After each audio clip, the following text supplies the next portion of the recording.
that day eclipsed all the money, on an individual trading basis. You had enormous amounts of cash being made on that day. So the catastrophes are a lot more profitable in a lot compressed period of time than the growth periods. And unfortunately, the people in the banking system in the U.S.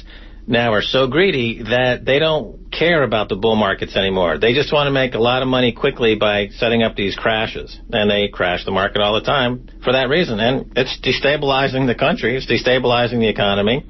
And the rest of the world realizes this, and they're taking actions to get out of the dollar. China, Russia now doing deals outside of the dollar. Brazil doing deals outside of the dollar. The growth economies of the world are trying to get out of the dollar. They realize it's a currency that's highly problematic. What was occurring in May of 2010 that led the banks to manufacture a stock drop? What was the point of that? Instant profits. It's just the flash crash of that period was part of an ongoing market manipulation scheme, and the computers are basically running themselves, and they realize that they can crash a market quickly, pocket lots of cash, and move on. It's the computers are set up to steal. That's what an algorithmic trading is set up to do. Humans don't steal, the computers steal. The humans can program the computers to steal, and then the computers go in there and they steal. They rake the system. They pull out as much capital as possible. And this is undermining the economy. The economy needs capital to function, but if the capital is constantly being stolen by these computers, it can't function, and as a result, it's not functioning. It's not generating jobs. It's not generating growth. And to replace that income, the government is resorting to nickel and diming people to death, surveying upon them, and harassing them, and stopping them anywhere that they can to pick up some extra cash. I'm sure that the current TSA scandal will result in a system where, yes, for $9.99 a month, you can get a pass key that allows you to go through the airport without being molested. That'll go right to the government. So it's just about trying to constantly put people into debt, because people in debt are not free people. They're going to vote in a way that is not in their interest, and it's an indentured servitude model. It's back to the Middle Ages in a lot of ways. We forget the Enlightenment. We're back to the Middle Ages. You've got lords and serfs. Well, that's right. And when I brought up May of 2010, what I was trying to get at was what was happening then politically in Congress that would have motivated a stock market crash. Oh, well, right, exactly. I mean, they were trying to pass a reform bill, but so they basically crashed the market. Just this past week, you have a couple of examples of that. Remember, 2008, Hank Paulson wanted $750 billion to give to foreign banks and Goldman Sachs, and Congress said no, based on his one-page memo. So they crashed the market. The next day, they said yes. Then in May, the flash crash of 2010, similarly, they were going to pass a reform bill. They wanted to pass a reform bill. They crashed the market. Then it gets watered down. Just this past week, Congress, the new Republican Congress, said, look, if you don't preserve these tax cuts for the rich, we're going to crash the market. Those are the words that they use. The market will crash.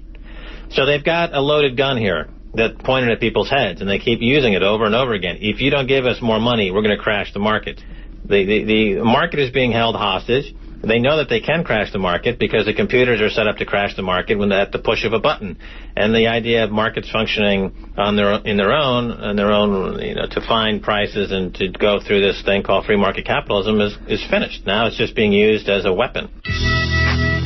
I'm speaking with financial analyst and broadcast journalist Max Keiser. Today's show, Banks, Bailouts, and Manufactured Market Crashes. I'm Bonnie Faulkner. This is Guns and Butter. Well, so then you're essentially saying that the banks tell the government what to do. That's the bottom line, right? Well, the bankers run everything, and they run the government pretty much And there's nothing that the government does now that doesn't serve the banks in some way. Even healthcare reform, would that serve the banks and the corporations? It gave the pharmaceuticals millions more customers by mandate.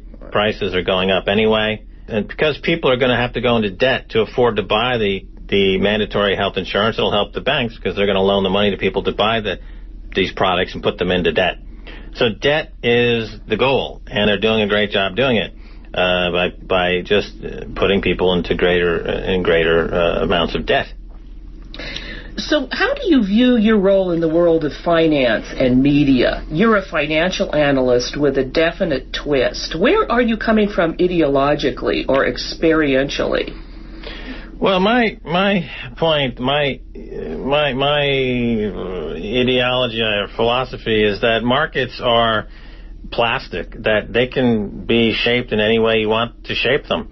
And the left or the liberals or the progressives never taken on board the fact that the markets can reflect their agenda just as easily as they reflect the hard rights agenda.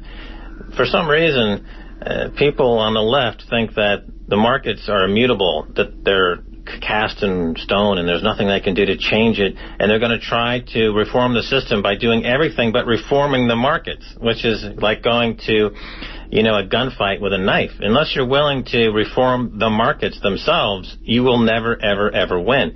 And markets and the whole pricing and the way is completely malleable. Ever since 1971, since the U.S. went off the gold standard and we went into a fiat currency system, the prices are just basically the result of propaganda. So if the left had the right mix of propaganda, they could just as easily move markets in their direction as the right does. But it's funny, when I speak to green groups, the Greenpeace, for example, I was working with them for about a year trying to get them to take an approach that was more based on banking than anything else, because the banks are the root of all the corporations' ability to do things that Greenpeace is protesting against. And when I explained to Greenpeace that, look, you've got 100 million euros in cash sitting in a bank, the bank lends that money to corporations that you're fighting against to do the very things that you're trying to fight against. And that's a problem. Or when you go into Exxon and you say, here are the 10 things you're doing bad, Exxon just buys insurance against those 10 things, and to pay for that insurance, they lower their operating standards and cause more problems. Had you not said anything, the net result would have been a much cleaner environment. So unless you take on the economics and the finance of this, in this equation, you're just making it worse. So my mission, I guess, is to try to get people to understand how this all works so that people who are interested in social justice and economic justice can at least go into their reform battles with the right tools, with the right mindset, that they understand what's happening. And currently, the campaign to crash J.P. Morgan and buy silver fits into this, because it is now well understood that you have a group of financial terrorists led by J.P. Morgan and Goldman Sachs. And the soft underbelly for J.P. Morgan is that they have sold about 3 billion ounces of silver that they don't own. So they're naked disposition. They don't have this silver in stock to deliver. Now, by people around the world buying silver, taking physical delivery of silver, and forcing J.P. Morgan to cover that position in the market, J.P. Morgan stock will go to zero. It'll crash. It'll be blown apart. And this is a very worthwhile goal, because you would thus be decapitalizing probably the worst of the financial terrorists.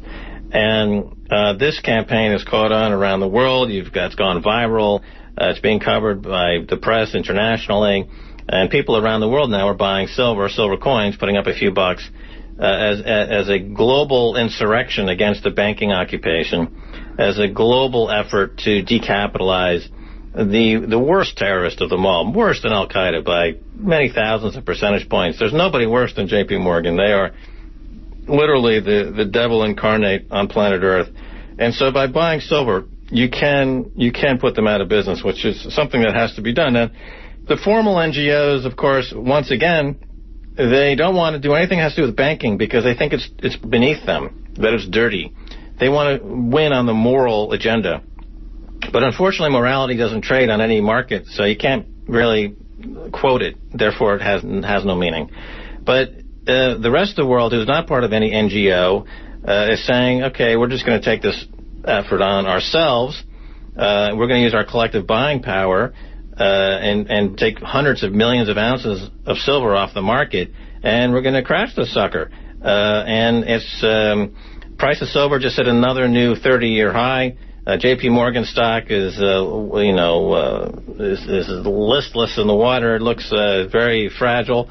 And so this is a campaign that is working. So, Max, you're encouraging everyone to buy silver in order to crash J.P. Morgan, right? Exactly. They're naked shorts. That's right. Well, with regard to your remarks about the left, the so-called left anyway, is not dealing with the markets. But there are always markets, right? Regardless of what system you're living under. I mean, what about socialism?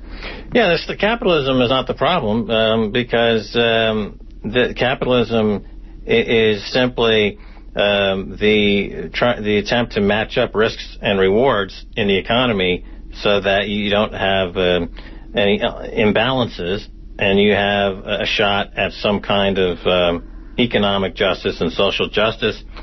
And what we have in the U.S. today is not capitalism. This is what, for example, Michael Moore's film was glaringly missing the point because it was capitalism, a love story, and he was talking about capitalism. But America doesn't have capitalism. America has corporate welfare.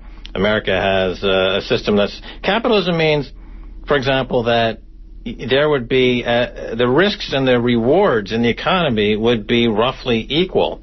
But you don't have that in the United States. If a bank makes an error, the government bails them out. They're not taking any risks. If you're making money without taking any risks, if you're borrowing money at close to zero, you're making highly leveraged bets, and then you're manipulating the market to make those bets pay off, and when your manipulations occasionally go awry, the government bails you out, that's not capitalism. That's not a risk and reward balanced system. That is a kleptocracy. And so Michael Moore's film really aimed much too low. You know, he didn't really get into the fact that the actual weapons of mass financial destruction that are being used by banks to commit economic terror, which I think would have been more of an, precise look at what's going on. Even Warren Buffett, by the way, coined that term, weapons of mass financial destruction, when he was describing the derivatives that are on the books of these banks. And they're used purely to cause the same... They're suicide bankers, as I call them. Lloyd Blankfein, Jamie Dimon. They're willing to blow themselves up and their friends and their family and their community to make a quick buck. That's their ideology. They're no different than a suicide bomber in Tel Aviv. You've got suicide bombers on Wall Street. They cut from the same cloth. Their mission is the same. They believe they're doing God's work. They misquote some text. In this case, the suicide bombers on Wall Street, they misquote Adam Smith, just like the extremists in